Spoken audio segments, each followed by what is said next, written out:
Nangako ang Philippine Health Insurance Corporation na babayaran na nila sa loob ng 70 araw ang 27 billion pesos na utang ng ahensya sa mga ospital sa bansa.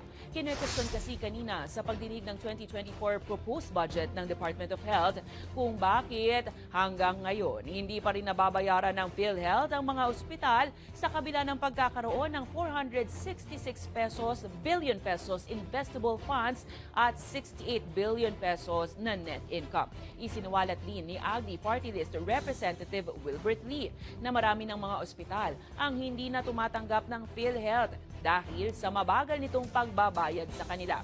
Sinabi naman ni PhilHealth President Emmanuel Ledesma Jr. na mamadaliin na nila ang pagproseso para mabayaran ang utang at upang hindi na maapektuhan ang pagpapagamot ng publiko. Dagdag nito, gagamit sila ng debit credit payment method formula upang mapabilis ang pagbabayad sa mga ospital.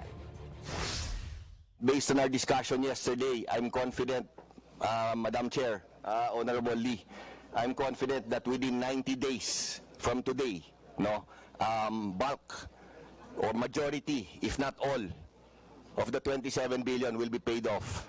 Sa aking pag-iikot, and I personally experienced this, napakarami pong hospital ayaw na tumanggap ng mga pasyente pag PhilHealth ang pinag-uusapan.